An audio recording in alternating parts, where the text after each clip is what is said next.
À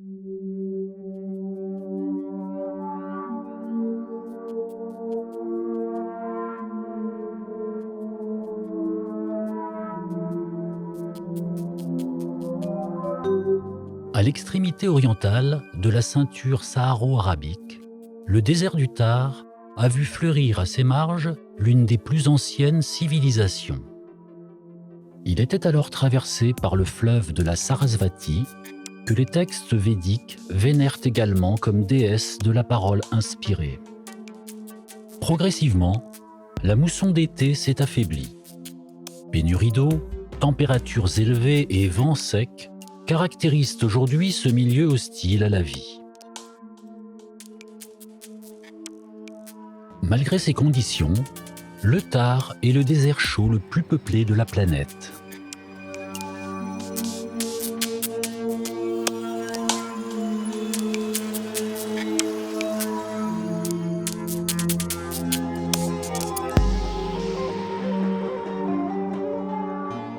L'agriculture et l'élevage extensif sont les principales activités de ses habitants aux cultures et religions variées.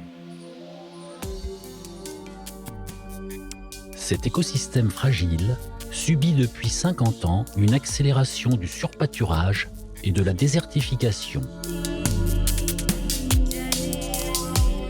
Notre aventure a débuté en 2014 par une prospection minutieuse du Thar à l'aide des images satellites de Google Earth. Ce survol virtuel nous a permis d'identifier 8 sites au Rajasthan, autour de Jaisalmer, présentant des lignes géométriques semblables aux géoglyphes de Nazca au Pérou.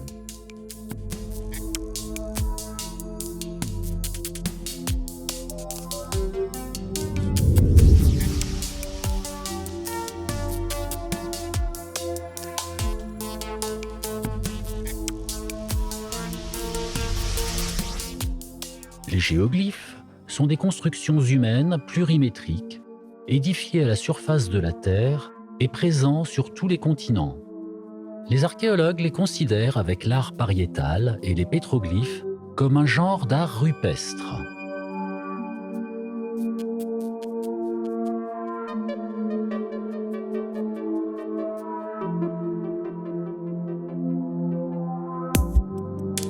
Ces dessins généralement abstraits et géométriques représentent plus rarement des figures anthropomorphes et biomorphes. 2 techniques de construction sont attestées. La plus courante en milieu désertique consiste à enlever les pierres oxydées du pavage, exposant ainsi la couche de sable clair située en dessous. La seconde procède par accumulation de débris à la surface du sol. Les géoglyphes les plus anciens datent du Paléolithique supérieur, tandis que d'autres, comme le Merriman, ont été créés à l'époque contemporaine.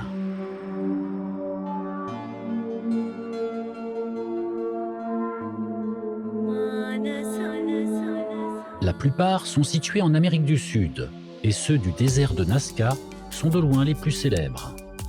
Leurs fonctions et significations sont extrêmement variées. Les principales interprétations suggèrent des sites de rituels et de cérémonies, des structures défensives, des balises de sentiers et des fonctions astronomiques. Nos passionnantes découvertes dans le désert du Thar nous ont conduits à organiser un voyage en Inde fin 2016 afin de vérifier sur le terrain les données obtenues avec les images satellites. Nous arrivons au fin fond du Rajasthan, dépaysé par l'atmosphère indienne, après 3 jours de voyage éprouvant, dont 10 heures de train de nuit. Afin de mener à bien nos recherches, nous avons emporté un drone qui s'avérera essentiel. Les survols rapprochés et la prospection au sol nous permettent le plus souvent d'identifier des plantations d'arbres qui ont échoué ou des lignes édifiées récemment pour des raisons inconnues.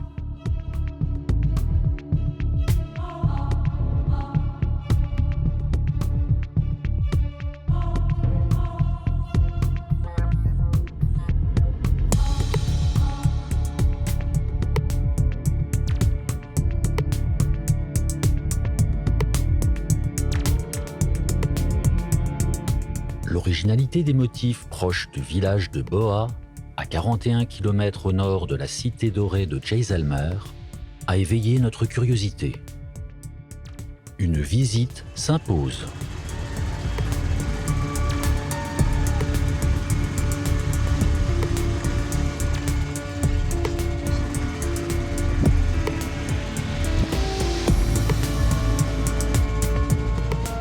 Nous quittons le chaos de la ville avec le tuk-tuk de Tingu, notre excellent pilote, qui maîtrise l'art du slalom entre ruminants sacrés.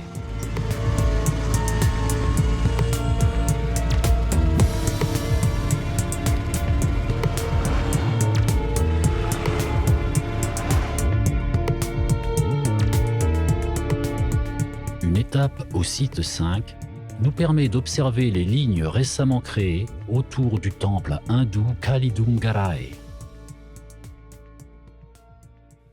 Arrivés à destination, nous lançons le drone à 300 mètres d'altitude. Les images sont impressionnantes. Elles confirment que les géoglyphes de Boa diffèrent des autres figures par leur dessin et leur taille monumentale, l'absence de portions de lignes comme indice d'ancienneté et aucune trace de plantation.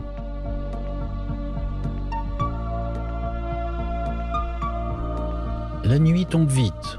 C'est un 15 décembre.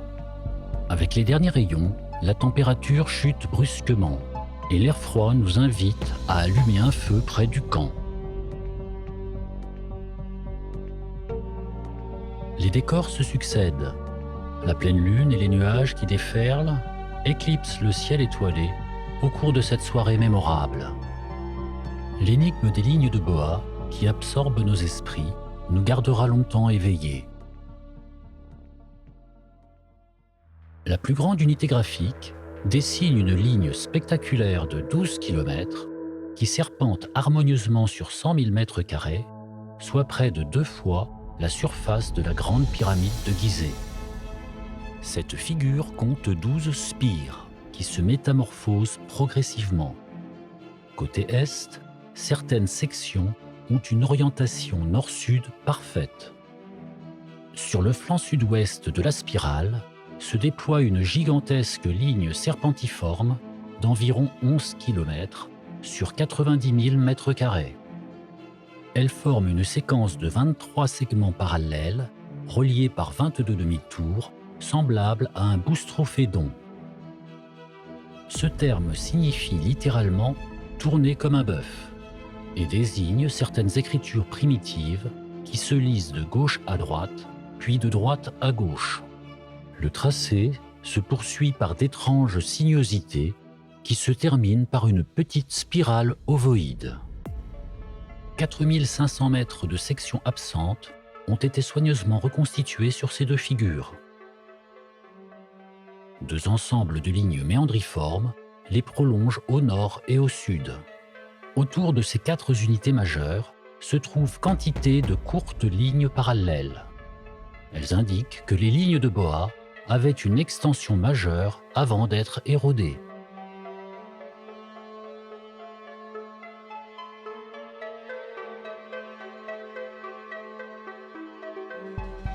Divers artefacts archéologiques existent sur le territoire des glyphes. Nous avons localisé 9 monolithes de formes diverses. Le style de leur sculpture indique qu'ils dateraient au plus du XIXe siècle. Le plus imposant est un pilier effondré, couvert d'inscriptions qui témoignent d'une dévotion toujours vive des autochtones. 3 amas de pierres sèches, semblables à des cairns, sont situés à proximité. Ils s'apparentent à des tombes et indiquent de possibles activités funéraires. Nous avons également trouvé 4 pierres commémoratives présentant des divinités hindoues et 2 monolithes sati. Sati était une coutume hindoue selon laquelle une veuve s'immolait sur le bûcher funéraire de son mari défunt. Il est impossible de dater précisément les géoglyphes de Boa sur la base de nos observations. Une hypothèse prudente suggèrent qu'ils pourraient avoir au moins 150 ans et être contemporains des pierres commémoratives. Cependant, certains indices tels que l'érosion éolienne avancée de cette borne, plantée au début du Boustrophédon, laissent supposer une datation plus ancienne. Un araire tiré par un dromadaire aurait pu être employé sur les surfaces meubles pour creuser les sillons. Les géoglyphes de Boa ont un nombre limité de motifs, édifiés sur une petite surface. Néanmoins, leur taille monumentale en fait une découverte remarquable. Concevoir de tels géants suppose un mode de pensée élaboré et des connaissances en mathématiques et planimétrie. Ceci est confirmé par la position de 3 monolithes, probablement utilisés comme repères, et par le fait que le centre de la spirale est équidistant de ses extrémités nord et sud. La dimension kilométrique de Boa 1 et 2 n'a pas d'équivalent dans le monde. Après vérification, nous pensons que ces géoglyphes sont les plus grandes figures géométriques abstraites découvertes à ce jour.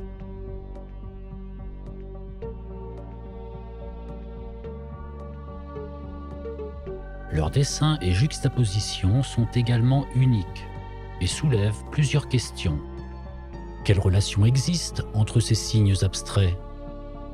Pourquoi les lignes de Boa ont-elles toutes un début et une fin? Et pourquoi ne se croisent-elles jamais? Ou encore, comment interpréter l'orientation nord-sud de la spirale? Ces géoglyphes sont les premiers à être découverts dans le sous-continent indien et contribuent ainsi à la connaissance de ces artefacts universels.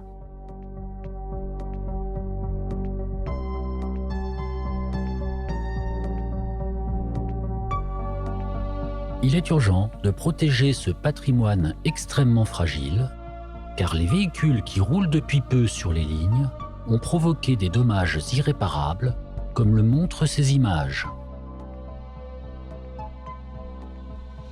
La dernière spécificité, pour le moins intrigante, concerne l'impossibilité d'observer ces figures en étant au sol. Une vue surplombante à 300 mètres d'altitude est nécessaire pour percevoir la totalité des grands motifs. Dès lors, comment les créateurs de ces signes ambigus pouvaient-ils s'assurer qu'ils étaient bien vus et interprétés ?